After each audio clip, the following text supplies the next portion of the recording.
So this is another way, this session also talks a little bit about some of the other resources that we provide and some of the work that we're doing, which is why you guys are getting surveys. You know, there's a reason why we collect of this data. We really do something with it. This is really to have your voice represented in the work. And so these are two projects that we've done. Now we're open for good guides. One with Deloitte in the fall with chefs in focus groups, looking at business innovation models that emerged from the pandemic. We all hate the word pivot, but what has worked? And then putting some real numbers behind that. When you're doing takeout, when you're doing family meal style takeout, when you're doing pop-ups, what does that mean to the margins? And so these guides have this kind of information. And then our newest guide, Open for Good, Compensation, Benefits, and Growth, talks about different models of compensating your employees better. There's not one path to one unique living wage that works for every business everywhere in the country. So it's really showcasing different models for success there. And these three amazing women are all featured in those. So I'll just show you a couple of quick slides on what these are. This is from our Open for Good business innovation models. These 6 models on the side: contract meals, family style, expanded takeout, cocktails to go, pop-up, and market store are the 6 models that came out the most among the focus groups. As what was most successful. And here's an example of one page here around contract meals. So you have the average profit margin on that, consideration for success, common roadblocks, steps to launch. So if you've never done contract meals, you have this very brief worksheet in a way to get you started on what to do there. And then this is from the Compensation, Benefits, and Growth Guide, top tips and themes. Paid time off, obviously, flexible scheduling were offered by the majority of the businesses interviewed there. So this was an interview project where a number of us at the foundation interviewed chef owners around the country and then created these responses. So I did not want to put any of you on the big screen like that, which is why I picked Amanda Cohen as the example for this slide. But there are 20 or so chef owners featured in these spreads like that with these handy vignettes that say, all right, service charge, tip pooling, and then some data points around it. So, and also available at industry support. And we also have webinars around a bunch of those. So on our virtual education page, you can find that, where you'll find also all of the recordings of this. So this is just a quick download, but this also explains why everyone is here joining me on stage today. So welcome. Thank you. And I want to start by having you describe, the three of you briefly describe, what have you made as a business innovation in the last 2 years that has been most successful? Shall I go first? Go ahead. Hi, it's an honor to be here, so thank you so much. Innovation is a big word for me because I feel like, what did I do to really change things? However, when a chef hears about to-go, and in a business where 100% of your business is inside dining, I think sometimes we cringe. And why is that? Is because we really want the customer to have 100% of a good time, and we never factor in what the food is gonna look like when it gets to the person that delivered it. So I think at Shuka, to use an example, we invested a lot in the to-go program, knowing that when we opened, we had literally 3 people in the kitchen as opposed to 16 to 20. And what would that look like? And we felt that people that were at home at the time wanted to open up their package and feel like they were eating out in a restaurant. So packaging, how we had it to go, really the food placed in the containers was important, and what it looked like. So when you opened it up, it was almost like you could eat the meal at your house. We would include a little bit of a postcard in there that said, hey, if you have mixed match pillows and it's a Middle Eastern restaurant and Aunt Tilly's old tablecloth, put it on your table. We gave our Spotify account and said, these are 3 or 4 type of restaurants, light the candles, feel free and have fun, just to give you that a sense of that Shuka experience, so the rip and dip, as I like to call it, at home. And I felt like, I don't know if that was innovative, but it definitely helped the business. Up until now, we have increased our to-go sales, and it's 30% of our business to today. And we've been very fortunate for that because it allowed us to bring back, obviously, more staff. And it's a whole stream of revenue in a restaurant that at once I would put my back to and now 100% embrace. Can we give Ayesha a special round of applause for being a James Beard nominee? Oh, thank you. Thank you so much. Thank you. Sandra, what about you? I think, yeah, I don't know if it's same innovative, but definitely what the pandemic really highlighted for me is like, you know, like when we lost our employees, and then how do we get them back? And then people didn't want to come back. So why? You know, we all spoke about how the system is broken. And we all want our staff to show up and be professional. But then I was asking myself, well, are we treating them as professionals? Are we giving them the opportunity to grow within my company? So I started in a very small shop, 750 square feet, and my drive to grow and become a bigger business was really, one, I want to give my employees health insurance because I think health insurance is a basic human need. And so also, therefore, we have decided to take the leap and do away with tipping. And I feel very strongly about this because how can we tell them you're a professional, but your wage is made up by what the customer decides to give you? Because maybe you have big tits or a nice ass or blue hair, blue eyes, you know what I mean? It's like, how can we say you are a professional while we're not treating our employees as a professional? What is professional? So I'm creating a merit-based system where my employees get paid based on, you know, experience, how long in the industry, what they're bringing to the table, and therefore also an opportunity to earn more over time instead of actually, as a server, you start at a wage and you stay there, and it actually, when your looks go, your wages actually go down. And then you can become a manager and make less than the bartender. So here, you know, I think the system is really set up in a wrong way. And we, you know, if we want to see change and we want our employees to stay, we need to be part of the change and we need to start that change. We cannot be waiting for somebody else, you know, to come around and change those things in our industry. We cannot blame our employees that they're not, you know, wanting to show up or not wanting to work in our industry anymore, because we have to create a professional work environment where there is true possibility for growth. But it's a big overhaul. I mean, you know, it's not easy. This is just a starting point. But I think if we can start making little steps and really, you know, start having this discussion with each other, then we can create that change. So that was my pandemic overhaul, I guess. Hi, everyone. It's actually really great to see people in real life. So if I'm awkward, I apologize because this is kind of overwhelming. I don't actually think we innovated that much during the pandemic. We have been takeout and delivery for 2 years and 2 months now. We will be reopening in May. But I think what we did when we started the business was to take our experiences in the world of fine dining, having worked in kitchens. My first kitchen job was $500 for 80 hours a week, and I developed repetitive stress injury. And there's nothing like not being able to move your hands to make you really feel maybe this might have been a wrong career switch. So when we opened Logy almost 5 years ago now, we focused on really trying to build a more sustainable model. So we didn't go with fine dining, sit-down restaurant. We went with a more fast casual concept with the idea that more predictable, reliable revenue would allow us to provide more predictable, reliable income to the staff that we had. We are incredibly fortunate. I think on average we have 3-year tenure with our team, mostly leaving because relocation or family priorities.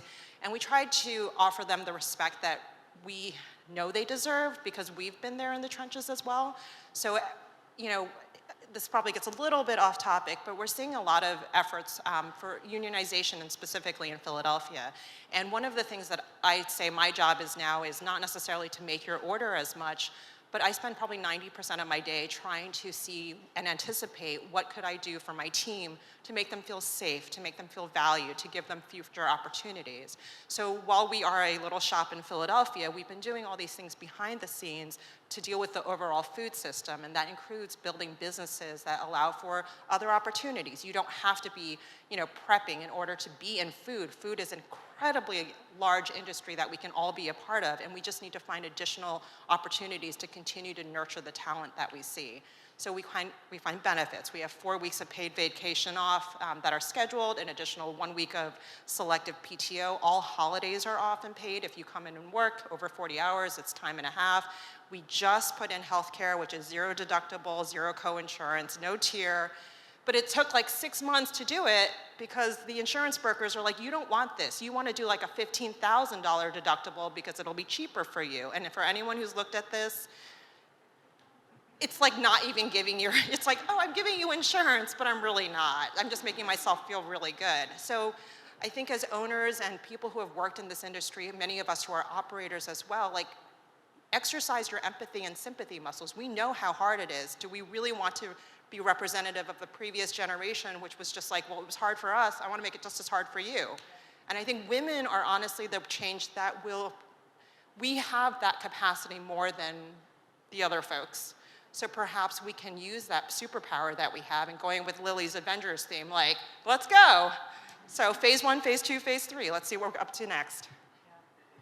So obviously when you're doing that, you have to make sacrifices to your own wallet, probably, right? So it's great to be a great employer and a great owner. What have you had to sacrifice for that, and how did you reconcile with making these tough decisions?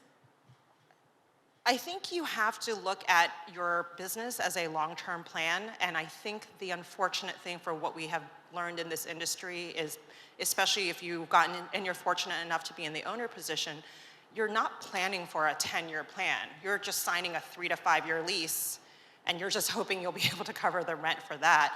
So I would hope that there would be more thought about what's next, not just for our teams, but also for what is next for our businesses.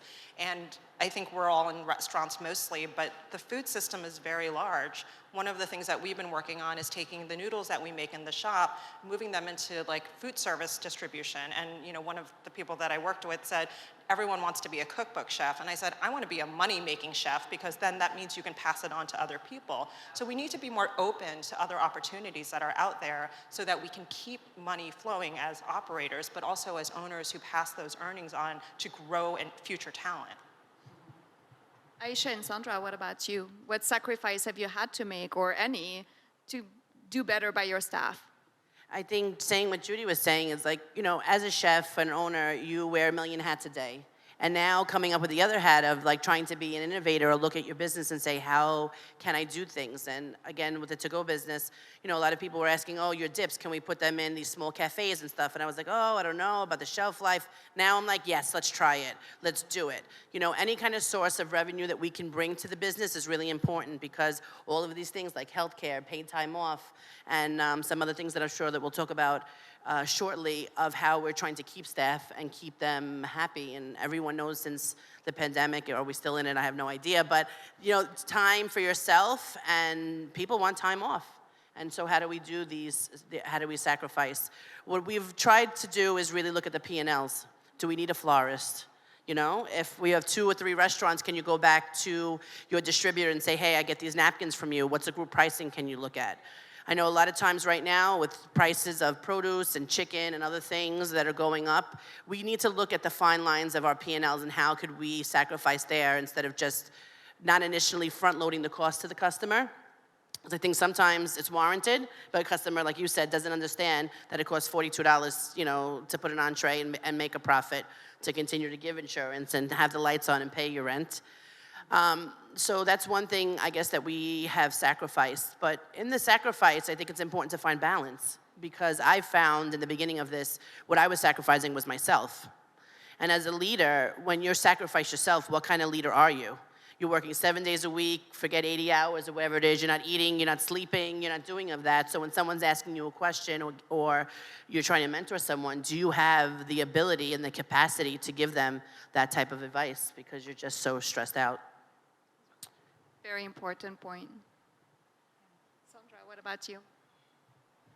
Sacrifices? It just, where do I start? definitely like immense guilt, of I have a 10-year-old too, so always feeling like I'm working too much, not spending enough time with her, not like missing some stuff there. So that feels like a sacrifice, but I also think it shows her, that she can be a leader and that she can have these kind of opportunities. And, she listens to way too many employee stories. Now she's giving me advice, which is great. But just, Mom, that's not fair. Just tell him this, But yeah, so, and within the company, yeah, definitely taking a pay cut, to be able to provide. It does come out of, there's only one pot. I'm a small shop. I don't, have a ton of investors. So it was definitely, as I said, it took me 5 years to be able to get health insurance and now a 401k plan for my employees. And, just little by little, creating a company that is sustainable and that, also what you're saying, like have a long-term possibility and taking a pay cut. I don't own a car, I don't own a house, not yet, but I think it will get there. So, yeah. Let's cheer for that, for everyone having everything they need. I'm thinking about Hazel's slides also that was talking about the ROI on mental health, right? All of this that you're investing, including in yourself, pays off with staff retention and just a lot of greater things. And the fact that, yes, your own well-being is really key and making sure that this happens. Let's talk a little bit about, you hinted, Ayesha, about these other benefits that you're offering, and Sandra, you talked about 401k. So what are benefits that you're offering that might not be obvious? I think what I've noticed mostly is really people's time off. People requesting, we use Harry for requesting of dates, and I always tell people, put in there what it is and how long the time is. So some people are like, Chef, I'm quitting. I'm like, what happened? I missed my daughter's second birthday. Well, how the hell am I supposed to know who's your daughter's birthday? Just let me know, These open places to communicate are important. I mean, you're walking around like, I'm like, what happened to him? And they're like, I don't know. And I was like, I don't know. And then I was like, what's wrong? He's like, I missed my daughter's birthday on Saturday. I was like, well, why didn't you put in a schedule request? Why don't you let me know? So now I try to oblige to everyone. So I was like, oh, I need to go see my cousin's cat. You could have off the week. You know what I mean? You want to go to that concert? Go ahead. Wear your mask and have a great time. But what we try to offer is to speak to balance. Is a lot of time when our hourly wage people take off, who does it lie on? It's the sous chefs and the chefs of the restaurants. So what we implemented from January was to give everybody 1 week in the month where they have a 4-day work week and they get an extra day off. And I've noticed that it was a very small change that made people really, really happy. And when I said to them on that day, if you can tell me that you're spending your day doing research, go to the restaurant that you went to, don't be a pig about it, and then give chef the receipt and I'll pay for it. So a little bit of a bonus there. If they bought books or something on that day, I'm happy to reimburse them because I feel like it's a small little notch for a manager who does work more than 50 hours sometimes and does bear the brunt of when people do call out or someone has COVID and they can't work. These small little, I guess, glimmers of appreciation have gone a long way. So that's one thing that I've tried since January that has worked. I will say we've been on summer hours at JBF since last summer. So on Fridays, we can stop work at 1, and it's made such a huge difference because and we have no meetings Friday. And you know that no matter how hard the week is, by Thursday evening, you can breathe because on Friday, you can catch up. And the day, even if you're working still a lot that day or a full day, it just feels so much lighter. So yeah, that makes a big difference. Judy, what about you? I think there's everything that's already been spoken about, right? The health insurance puzzle and also doing it in a way that's easy for the team to understand because sometimes I hear from a lot of other owners that they complain that they offer the benefit, but then the employees don't take it up. But it's, for someone who is as fortunate as I am to have been able to even walk through this, it was still really difficult, like fighting 6 months with 6 different brokers to try to get what I wanted. And we wanted someone and a broker that could also articulate like the benefit to the team. But then that requires on our end to be able to explain, what does a copay mean? Wait, what is this co-insurance? Like if I go to urgent care, like you become HR too, right? And also making yourself accessible to your team, like with random text messages. That's, 11 o'clock at night, even though the shop closed at 9, they're still texting because they have a question or follow-up or they forgot something. I think one of the things that we sometimes underestimate is how much importance we carry in our team's lives, like just being accessible to them, which you obviously have to set some boundaries for, but I also work with my husband, so that's a 24/7 job. But making yourself accessible, offering them little opportunities like going to see, like I used to work at a restaurant that was on a farm, and we take the team up there to go see it because I want them to understand the connection between how we source and how we make things with the fancier schmancier food that people pay like $300, $400, $500 for, and understand that the ethics and the ethos behind it are similar so that they can make the connection and understand the importance of what they're contributing to the overall food system. And that might just be my nerdiness, but for me, it's important that they understand where they stand in the bigger picture of what they're contributing to. Yeah. I think, yeah, definitely. They actually really like education when you can teach them where things come from. I started telling the history of dishes and stuff and really taking the time. On that level, they actually they get so much more excited about it all. And it's make it more personal. But yeah, and being more flexible with their schedules is definitely something it comes back to. It's like, okay, but this week I do need you, right? Because we have a lot going on, and they're very willing to put in the extra hours and stuff when you are also, it's really a give and take. It has to, like what was being said earlier, it has to go up and down, right? So I think to really start having that open exchange and being more transparent about the business and just our own difficulties and stuff. I think, especially in the last 2 years, we did thousands of hospital meals, and I had, front of the house, back of the house was working together, and it really created such a great and strong team. And I was like, oh, I don't ever want to lose this, because I worked in the front of the house for many years and then went to the back, and I found that there was such a disconnect between front and the back. And, and a lack of respect for what the other team does so much. And it's both really hard. But then also, if the pay is so uneven, that creates a lot of resentment within the team. Why are they walking out with $400 and I'm only making $75? When I went to the kitchen from front on, I was in shock. I had no idea how bad it was. And then they give us $20. Go get some beers this week. And I was like, I know you walked out with $500 per night, and you're giving us.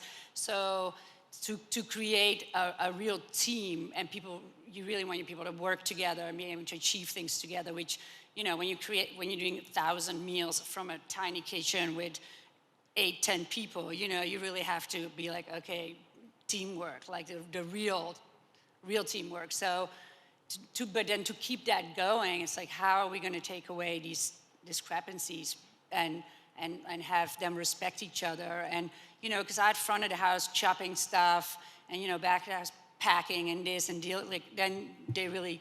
I once read that a restaurant did like this a change day when they put the front in the back and the back in the front. I haven't tried that one yet, but I thought it was a fun idea. Yeah. So this is a great segue to talking about tipping, right? And tipping is about policy, it's about consumer education, it's about equality in the restaurants, about community, about transparency, all of this. And there's only so much you can kind of control around that. So I want to ask, the three of you have 3 different models around tipping. Judy, your employees are salaried. Ayesha, you have tips and tip pooling, and where you can, which is of course not allowed in New York for back of the house. And then Sandra, you have a service charge. So can you each talk a little bit about how that works, and also how you communicate with your consumers, with your diners, what you're doing and why they can or cannot tip, for example? So having worked front of house for quite a number of years, even in fancy schmancy places, it is sometimes an incredibly humbling and humiliating experience, especially as a woman and as a person of color. The comments that are made are interesting. So it was something that we did not want to carry forward, especially with a fast casual model, because that model is more based on people coming back as often as possible. So what we tried to do is build in our labor cost into the food, which is interesting as things continue to shift. But what we also focus on is telling and informing our guests, like, hey, we don't take any of these tips. So when they are paying, or when they used to come into the shop and pay, we would say, you know, we don't accept tips. And they said, oh, but how do we show our value to you, or how do we show we appreciate you?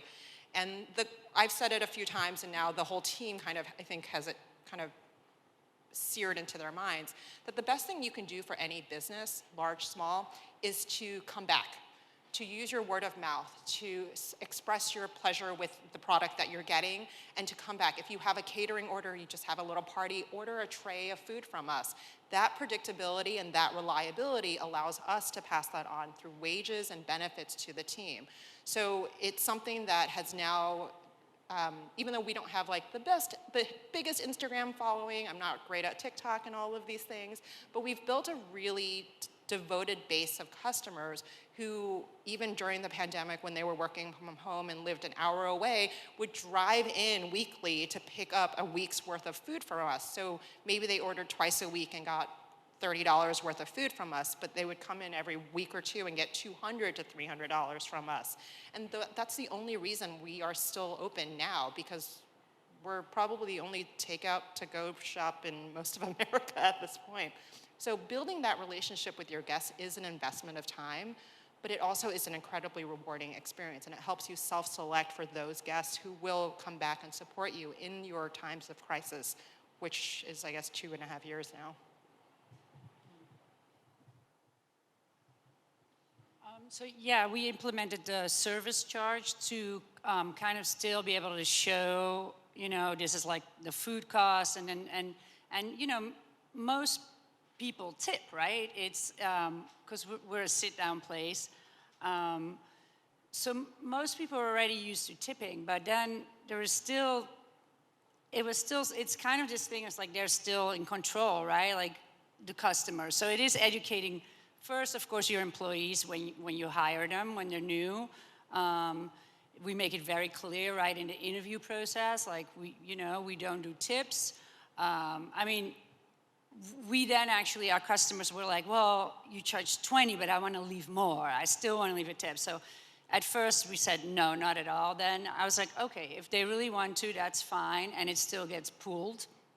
But it's a true little extra, right?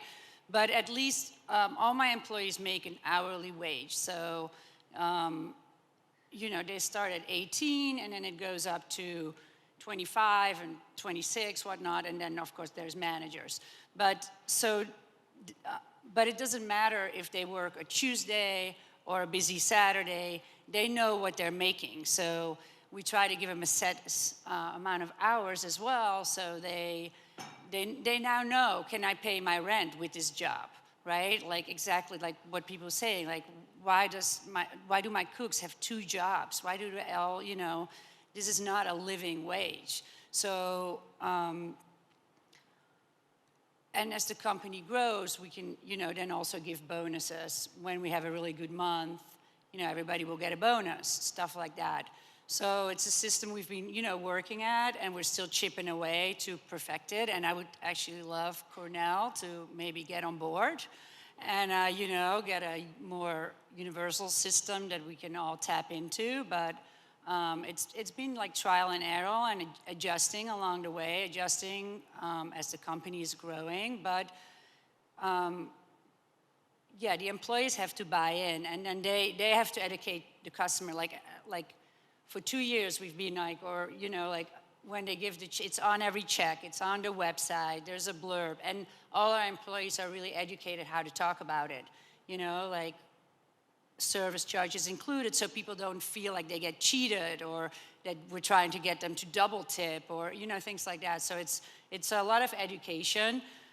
First, we were more apologetic about it, like, oh, we're doing a service charge, and And now it's just a one line. It's like, we do this to pay a living wage. And then if people are interested and want to know more about it, we can, really educate them. But it's also, I think, kind of being unapologetic about it.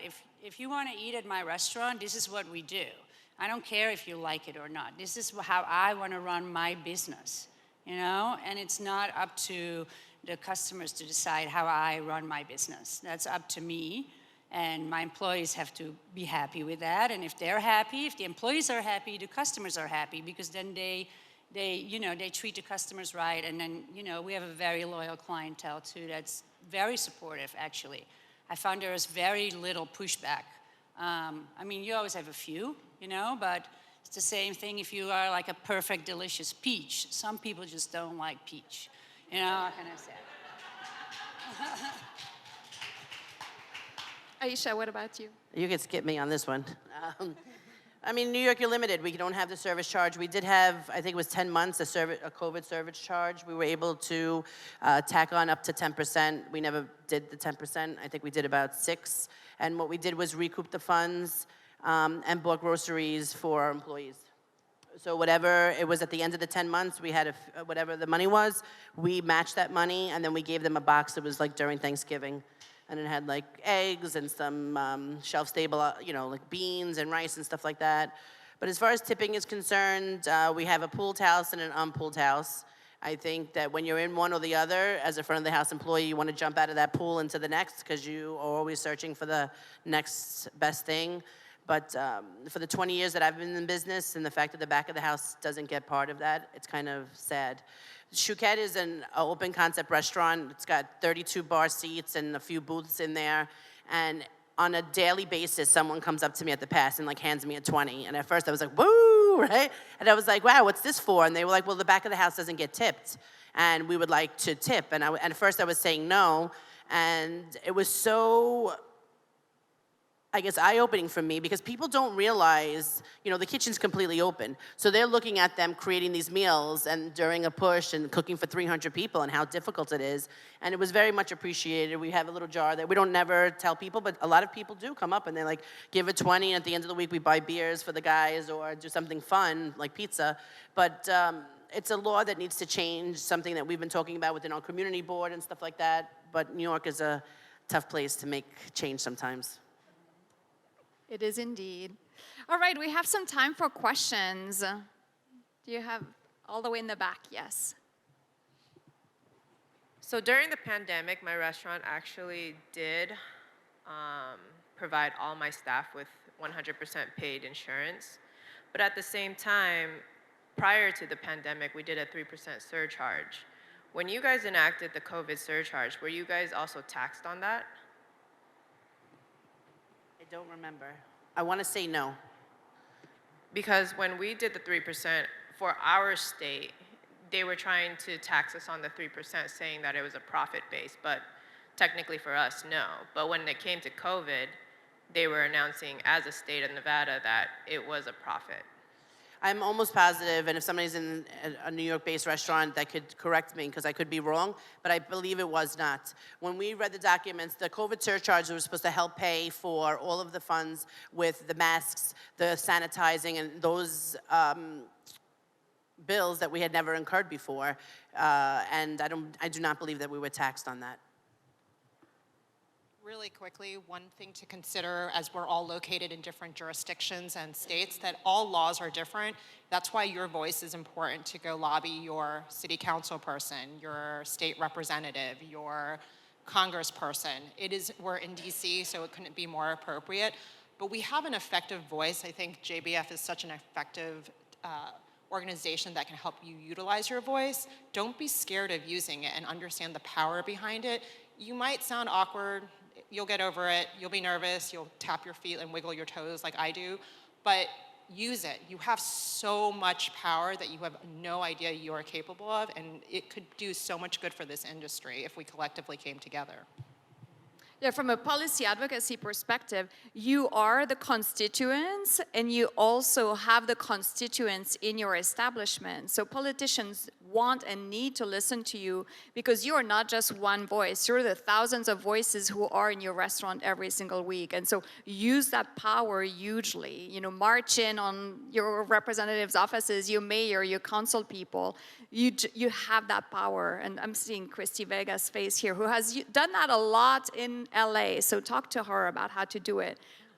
Understanding how it happens in other places can be really useful on what to do in your own location. Yeah.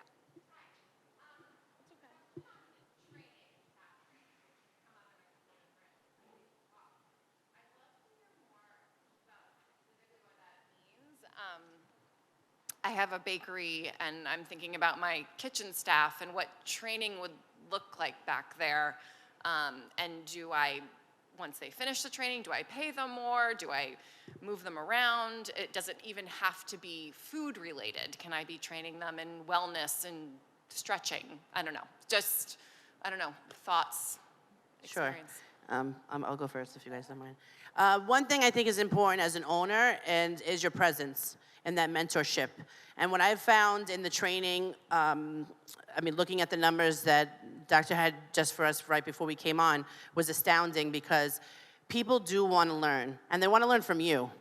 And that's kind of hard when you're wearing those millions of hats. So what I've tried to do is implement this thing called the 30, 60, 90 when I'm hiring someone, whether it is a line cook or a dishwasher, and try to tell them what my goals are for them in the 30, 60, and 90 day.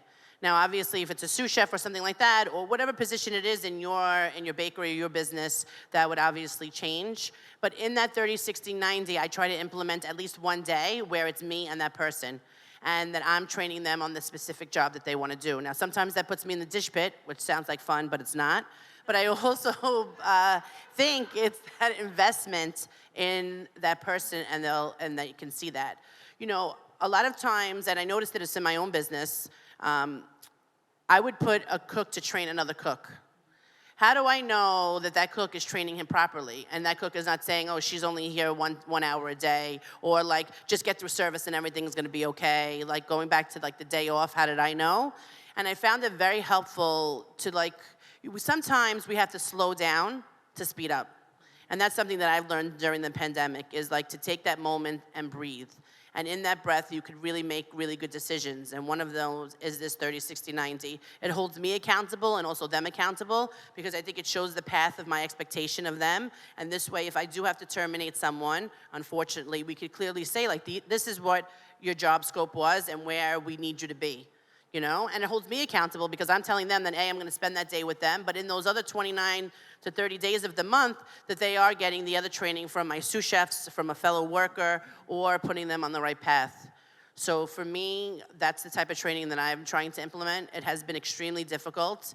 I've had to write many apologetic emails saying, I'm sorry, I can't come on Tuesday, but I'll be there on Thursday, and hold my word to it, or have to stay late, but staffing has been an issue, and I don't know about the other states, but in New York for sure. So any point that I can make and to continue on the retention and keep people on the path of staying longer and knowing that I always tell people, this is a two-way street. You're investing in my business and I'm investing in you. So we both have to get something out of this.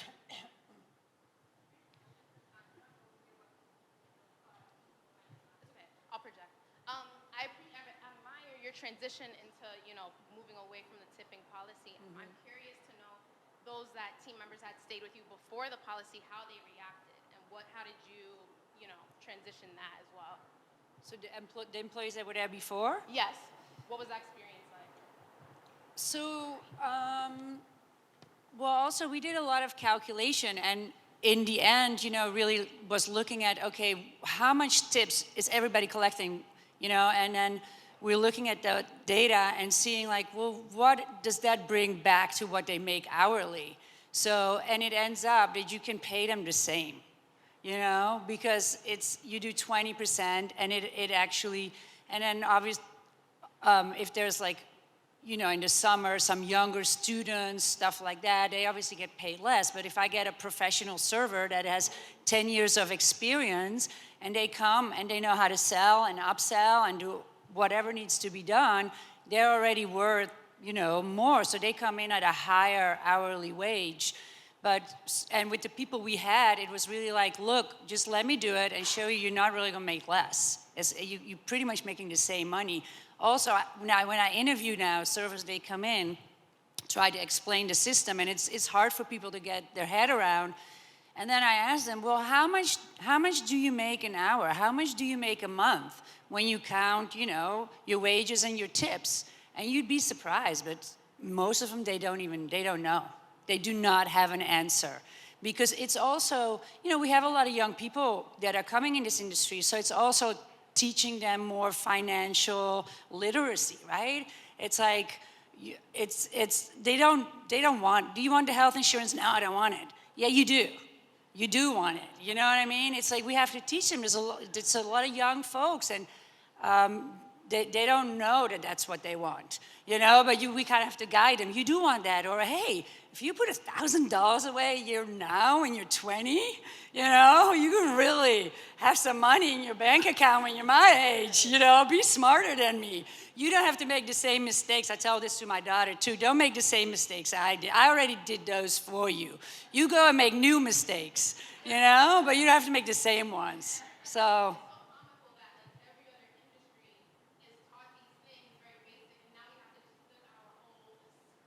Exactly.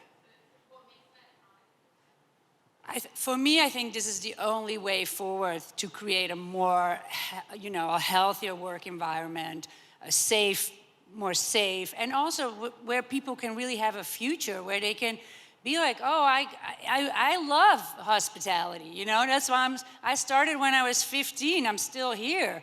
I keep coming back to it, even when I try to get away, but we have a love and a passion for this work, to nurture people, to feed people, to create this experience, to celebrate their birthdays and be with them sad at funerals and all these things. It's a very special industry, and it attracts people, but we need to be able to give them a future, Not everybody's gonna own their own restaurant. So how do I give those people a future that they can still work? I have a guy, 65, and it's like, okay, Bo, let's go, but it's like, we need to be able to keep those people and provide a future and a retirement, like in other industries. And we're actually out of time, but I just wanted to conclude on that point. And it goes back to this question of training and do you pay people more? The transparency of information is so crucial. Talk to your staff. Show them that, if you're giving them different ways of having more money in their pocket, it means you're getting more money in February than you might have, or you're getting the same amount in February than you would in July, for example. That is so important. There's an example in the compensation guide, Kathy Gerdes, who has a transparent growth system. So you start at X amount when you start working for her, and then to reach the next level of pay, here are the benchmarks you need to have. To your point, or do you pay them more after that? Very clear, very transparent. Here's what you need to learn. Here's what I will train you on to get to that next level and that next level and that next level. So transparency, communication, really, really key to all that. What does your staff want to learn in terms of training? Ask them. Some of it is about mental health, wellness, yoga, wine, more baking. Some of it might be very technical. Some of it might be, I want to know how to read a P&L. I want to read an Excel spreadsheet. I want to understand a revenue sheet. I eventually want to have my own business. Teach me that. So a lot more to talk about. You all are business leaders. Talk to each other. What are you training your staff on? What questions do they have, and what systems do you have in place? And that concludes this. Thank you so, so much to the three of you, great leaders.